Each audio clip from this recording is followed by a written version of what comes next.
হাসে করে back back হাসে করে ব্যাক ব্যাক।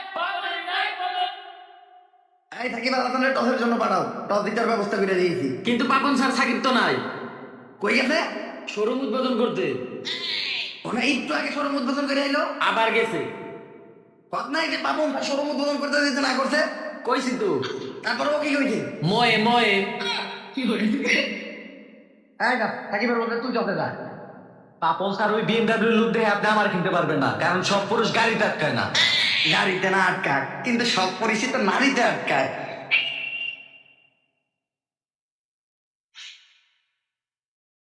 এইবার টসে বাংলাদেশ জিতবো না? 100% দিতে পাপন স্যার। খালি তুই বাংলাদেশের টসে জিতাম, বাংলাদেশ টসে জিতার পর এইবার ছিল সাথে খুব আমার পক্ষ দিকা। কিন্তু পাপন স্যার দেখতে তো খুবই সুন্দর, এগুলো কই থেকে আনছেন? রাশিয়া নাকি পাকিস্তান? রাশিয়াও না পাকিস্তানও না, কাম ফ্রম গুলিস্তান।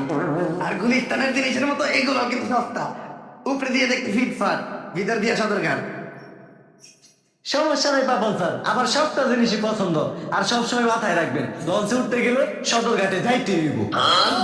চলো ডার্লিং, আগে টসে বাংলাদেশ জিতাই, এরপর তোমাদের দুইজনের নিয়ে এবার শীতে সাজেক ট্যুর হবে, তাও পাপন স্যারের পক্ষ থেকে। স্যার, আইফোন 15 প্রো ম্যাক্স বিরাট কোহলির পক্ষ থেকে।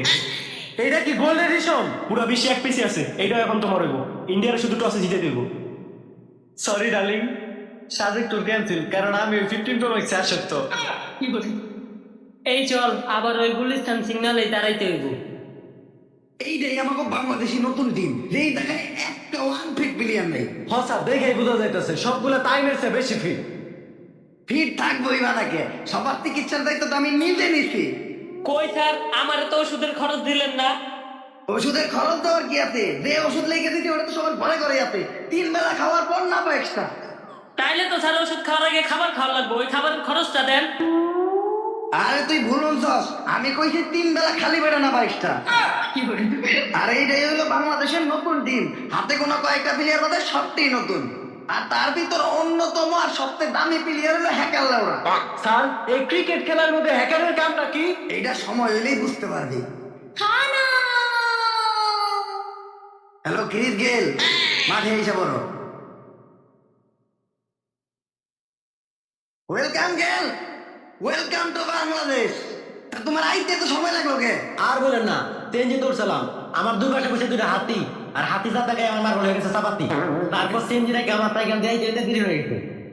গেল তুমি না মাঝখানে ফেরেন লাভলি টাবলি মাইকে একদম ফর্সা হয়ে গেছিলা, তারপর আবার কালো হয়ে লাগেন নে। আরে ফেরান লাভলি মারতে বন্ধ করে দিয়েছি, কারণ ফেরান লাভলি ইসরায়েলের product, 3+10। Good, free Palestine, support মুসলমান। কিন্তু কেন সবই তো ঠিক আছে, তাহলে তুমি টিকটকার কত চুল কালার করছো কে? আরে আমি অপশন নিচ্ছি, তাই সারাদিন বাসায় বয়ে দেই, আর বাসায় বয়ে টিকটক করি। আর চুল কালার না করলে তো ভিডিও ভাইরাল হয় না, আর ভিডিও ভাইরাল না হলে তো সেলিব্রিটি হওয়া যায় না। এখন চুল কালার করছি, অন্য মানুষ ভরপুর পিটাই। এটা আসল কোনো স্থানে মার্কে এলাম, বাংলাদেশে যাওয়ার সময় মেকআপ দিন। আচ্ছা গেল, মিটার পরে দিও, আগে বাংলাদেশের ম্যাচটা দিতাম। আরে আপনি কোনো চিন্তা করেন না, খালি টসটা দিতে বেরিং না নেন, কুবাইয়া দিমু। আমরা টসে ফিরে আসি। আর টস যাওয়ার আগে কয়ে রাখি, আইপিএল থেকে ওয়ার্ল্ড কাপ প্রত্যেকটা ম্যাচে 5 পয়সা চুরির রেকর্ড আছে। এইবার যে হালাই পয়সা চুরি করবো, ওর নানিরে খালি গো। স্যার আমাকে দেখে কি আপনার চোর মনে হয়? স্যার, আপনি কেমন করে বিশ্বাস করেন না? একটু না, তাই তো এবার 5 টাকার পয়সা সেফটি দল লিগে আমাদের সাথে আছে। ঘর পত্রিকা সূত্র খুঁজে বাই করি, মানি না কোনো ভিআইপি। তাই তো এবার ওয়ার্ল্ড কাপে 5 টাকার পয়সার সেফটি দিতে আইছে সিআইডি। আপনি টস দেন, দেখি এবার 5 টাকার পয়সাটা কোন হালার পথে নেই। দয়া দৌড়তে কোনো কেস তো পাই না, 5 টাকা পাইছে, 5 টাকা দিন মিলা তালা তুমি কিনা খামুনি। কি বলি? সেফটির নানি খালি গো, যে সিআইডি সেফটি দিতে এলো ওই সিআইডি পিছন মেরে দিয়ে গেল। আম্পিয়ারের জায়গায় আপনি খেলাইছেন কি? আপনি কেডা? এইবার আইসিসি ওয়ার্ল্ড কাপে আমি আম্পায়ার। আপনি আম্পিয়ার মানে? আমার কি না আম্পিয়ারটা কই? ও সরি, এই ম্যাচের অরিজিনাল আম্পিয়ারটা কই? শোনো, ওইটার অনেক বড় একটা হিস্ট্রি আছে, আমি তোমাকে শর্টকাট বোঝানোর চেষ্টা করি। এইবার সেলিব্রিটি ক্রিকেট লিগে আমি একটা 4 মেরেছি, চারটা 4 হয়েছে, কিন্তু ম্যানেজমেন্ট আমাকে 4 দেয়নি। তারপর আমি এর প্রতিশোধ নেওয়ার সিদ্ধান্ত নিলাম। এরপর আমি ইউটিউবে দীর্ঘ 35 মিনিট ভিডিও দেখে আম্পায়ারিং শিখে আইসিসি ওয়ার্ল্ড কাপে আম্পায়ারিং করতে আসছি। আর এদিকে মাঠে নাই কিন্তু বাংলাদেশের বিড়ালেরা, ওই বাংলাদেশের বাঘেরা। আর প্রথমে ব্যাট করতে এসে লিটন দাস আর একটা ওকে খেলাইছে, ওটা চিনি না। এই লিটন, প্রতিবার তো তুই 1 বল খেলাস, এবার অন্তত একটা ওভার খেলে আইস। পাপন স্যার আজকে শুধু আমার খেলাটা দেন, আজকে এক ওভার না পুরো ম্যাচটাই খেলবো। আর আজকে ম্যান অফ দ্য ম্যাচ আমি। আমি হবো। লিটনের কনফিডেন্স দিকে বোঝা দিতেছি প্রতিবার এক বল খেললেও এবার পুরো ম্যাচ খেলতে পারবো না, কি আউট হয়ে গেল। এত জোরে মারলাম, হারাই গেল নাকি? বল কই? বল তো দেখতেছি না। বল দেওয়া লাগবো না, তুই স্ট্যামের দিকে দেখ। সমস্যা নাই বাবা স্যার, সামনে বার করে ম্যাচে খেলবো। সামনে ম্যাচে তোমার খেলতে হইব না, এই ম্যাচেই তোমার উপর বিশ্বাস করলাম, বিশ্বাস রক্ষা করলো না। সাকিব ভাই আগে ব্যাটিং নাইবেন না, আপনার দুইটা অ্যাড করার বাকি আছে, একটা কোকের আর একটা ছাতা। ও আমার তো মনে ছিল না, তাও তাড়াতাড়ি একটা করে ফেলি।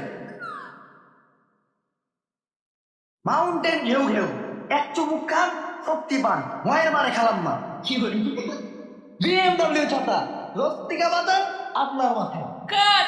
সাকিব ভাই আপনি তো কঠিন অ্যাক্টিং করেন, আপনি তো নায়ক হওয়ার কথা, আপনি ক্রিকেটার হইলেন কে? কারণ ক্রিকেটের টাকা বেশি, আর নায়ক হইলে তার শোরুম উদ্বোধন করতে পারতাম না। আর এই অ্যাডের টাকাটা কিন্তু আমার পার্সোনাল অ্যাকাউন্টে পাঠিয়ে দিও। তাড়াতাড়ি বল করো, খেলা শেষে আবার আমার একটা শোরুম উদ্বোধন করতে যাইতে হইব। শোরুম উদ্বোধনের যে সাকিব ভাইয়ের জীবনে আর কিছুই নেই, যত যাই হোক শোরুম উদ্বোধন করতে চাই করো, সাকিব ভাই কিন্তু ব্যাটিং ভালো করে। আর সাকিব ভাই এই কিন্তু কুমানো শুরু করছে, মাঠের বাইরেও সেইটাই মারতেছে। আমার মনে হয় সাকিব ভাই ঠিক আছে, একটা বাংলাদেশের রান 300 হইব। আর আমার উপরে বিশ্বাস করেন, সাকিব ভাই কিন্তু সেঞ্চুরি না করে উঠবো না, আরেকটা ছড়। আমায় চুষেছি। হ্যালো, কি শোরুম উদ্বোধন করতে হইব? আরে আমি ব্যস্ত না তো, পুরো ফ্রি। আর ওয়ার্ল্ড কাপের ম্যাচ আছে তো কি হইছে, ওয়ার্ল্ড কাপ কি শোরুম উদ্বোধনের চেয়ে বেশি ইম্পর্টেন্ট নাকি? আর এমনি তো বাংলাদেশ কোনো ম্যাচ জিততে পারে না, এর থেকে আমি দিয়ে দুইটা শোরুম উদ্বোধন করলেও আমার লেগে লাভ। আপনারা সবকিছু রেডি করে শোরুমে দিয়ে 5 মিনিট অপেক্ষা করেন, আমি 25 মিনিটের ভিতরেই যাচ্ছি। বল করেন, নিজের দেশের লেগে একটা জীবন দিয়ে দিব। খেলাটাই আসল, নিজের দেশটাই আসল, এই শোরুম টরুম কিছু না। আসলে সাকিব ভাই শোরুম উদ্বোধন কি দিন আপনার দেশের লেগে জীবন দিয়ে দেন। দিল সাকিব ভাই মন ভাঙ্গা, অনেক জোরে বল করছে, বলটা ব্যাটেই লাগাইতে পারলাম না। এত জোরে কেউ বল করে বলটা তো হয়ে দেখলাম না, ভাবছিলাম আজকে সেঞ্চুরি করে নিজের দেশ নিয়ে যেতাম, কিন্তু সময় মতো